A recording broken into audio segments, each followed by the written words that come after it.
This is Amy Crowsong welcoming you back for another video, or maybe it's your first, I don't know. Regardless, it's been decided by me, the author here, that Fridays, they're for fictional feral felines, okay?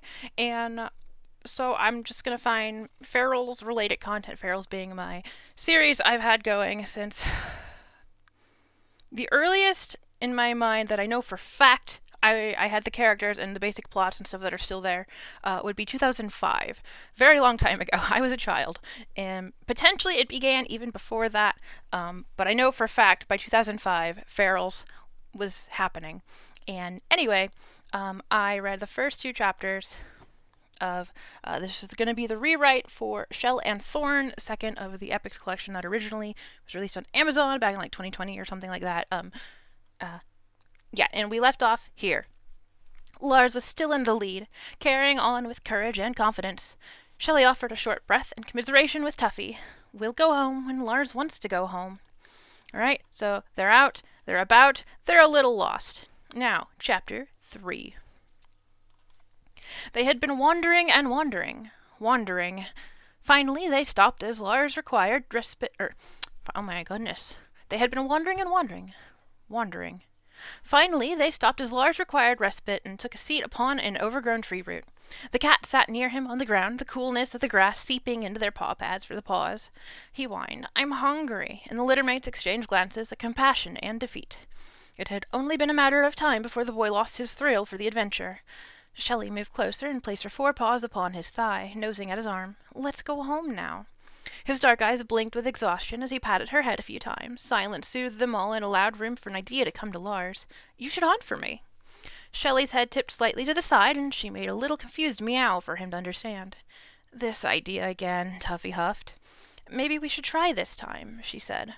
"Why?"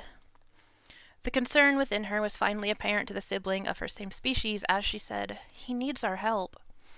It occurred to the tabby that the boy had never known life away from Mom and Dad and the two cats. Shelley and Tuffy could barely recall being together with other kittens and humans who would only briefly be regulars in their lives before Mom and Dad brought them home and gave them the love of a family. Lars had not even the faintest concept of such a situation. He had never relied only on his sister before, as Tuffy had, but right now all the human had was his older siblings who happened to be of feline sort.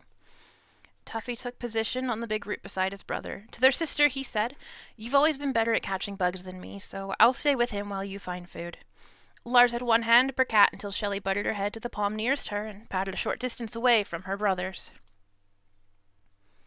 They had been wandering the woods for an entire day, or maybe more at this point. The calico's senses had seemed to ascend in ability already, and as of stalking about alone for a bit now, had increased to a skill of which she had not known herself to be capable.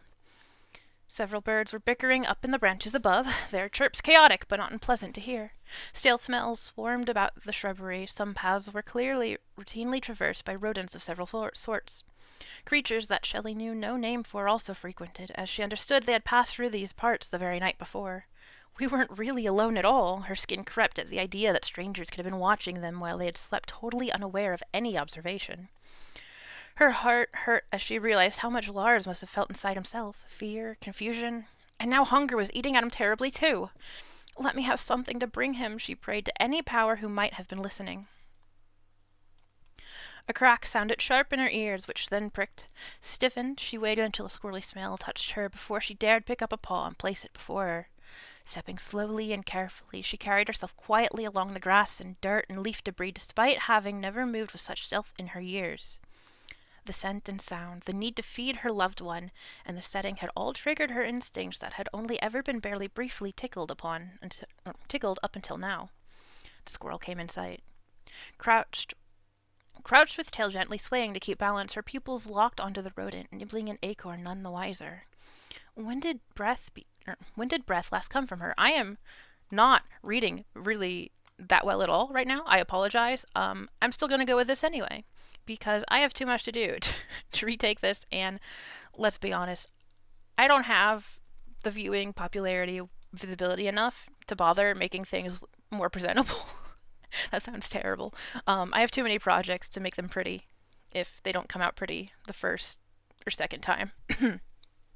Anyway, back to the story. A clear hiss escaped her after snapping a twig that sent the squirrel scurrying up the trunk of the nearest tree. She had barely begun to wiggle her haunches, but already it was too late.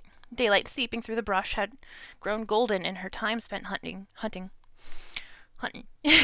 Her muscles ached, but the pain her heart struck.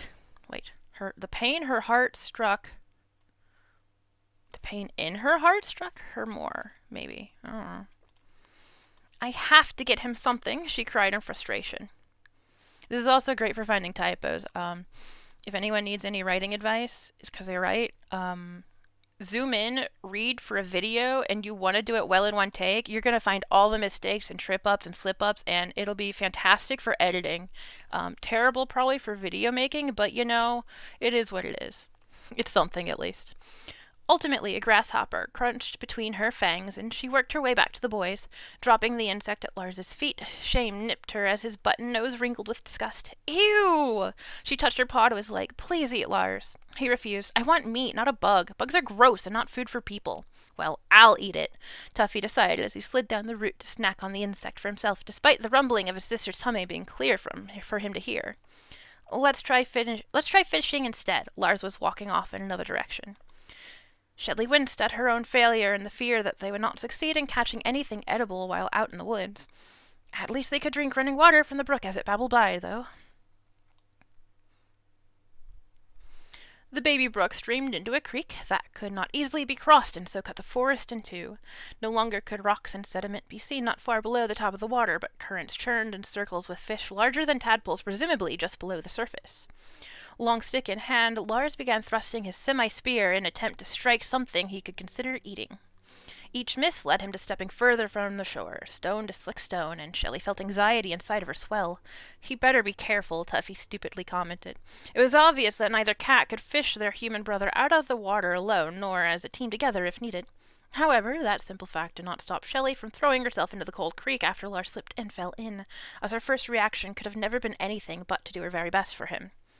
Her lack of hesitation took Tuffy by surprise, and he shrieked her name with fear and anger alike. Shelley! He watched in horror as they bobbed a few times before being swept away, and so he broke into racing downstream. The shoreline shifted from rocks to loose dirt, from gradual slope into the water to cut off from ground into the deep. Each time one of their heads broke through the surprisingly strong watery seal, the tabby meowed as loudly as he could despite being so short of breath. Within the waves that could not be seen, Shelley struggled to keep herself refreshed with breaths of air, let alone able to do anything to help Lars. The water weighed her down, and the current pulled at her furs furiously, threatening to tie her to their underlying course. I have to help him, she screamed to herself.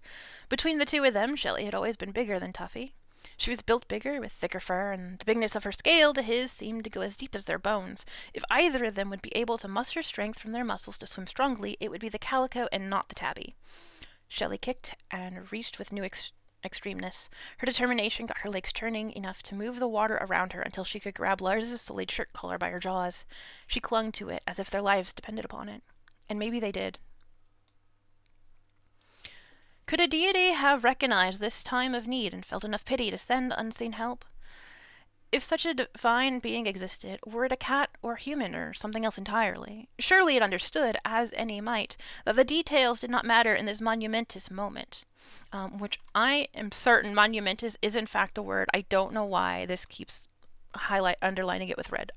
Regardless, I maintain it's a word, and if not, I'm making it a word. Cat and boy were brought up to the rock and soil shore. Tuffy kicked Sandy Bits back with his white paws as they tore at the ground to take him to their sides. Now this pit is actually a little bit different.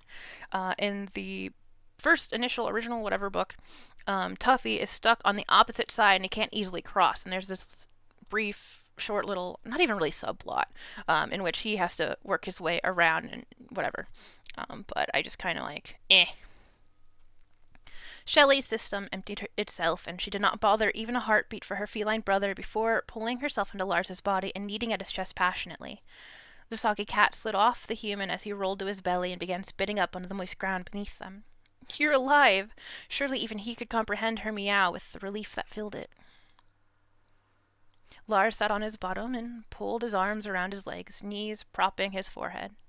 Warm, salty tears began streaming down his face, intermingling with the cold, muddy droplets from the river still rolling off him from hair down. Only because they were together, Shelley found herself capable of purring. She offered it to him, pressing her body close to his. Perhaps her purrs could heal him. Or at least maybe they could help to ease his sobs, if only by the smallest amount. I'm going to look for a path, Tuffy told his sister before moving sore paws away from the shore and into the dry forest realm once more. So, in the original story, this comment from Tuffy in his little, not even really quest here, has to do with him finding his way to get to the same side of the creek as Shelley and Lars. However, here it's more he's just looking for a way back, a way that might take them home or something like that. That sort of thing. It's kind of unclear, but I don't know. It's whatever. And figure, this is all first draft. I'm still in the process of drafting, so a lot is liable to change between now and when it may eventually be published. So, the sun had sunken into darkness by the time Tuffy's tired paws brought him back to his siblings. They were still on the shore, though closer to solid ground than the water than when he last saw them. Come, his sister beckoned. She was caught in Lars's arms. He clutched her close to his chest from where he lay curled on the ground. Excuse me.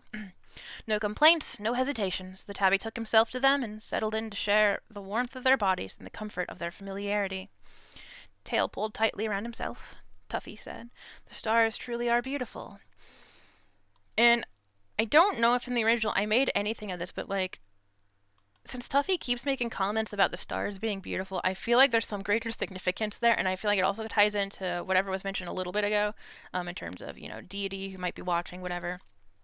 I'm not sure exactly what's going with that, but I think something's going to be. Yeah, it'll be good.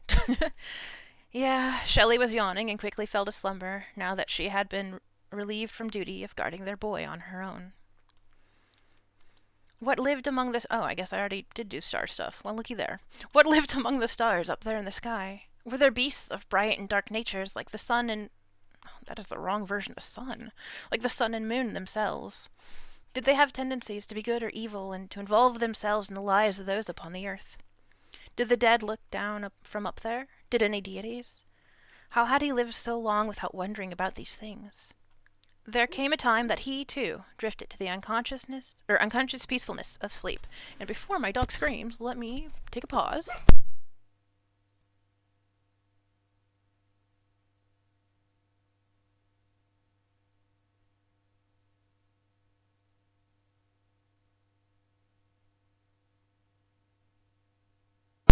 And then after this, it's the start of chapter 4, but family is home, and my dogs are about to go screaming, so I will stop this here.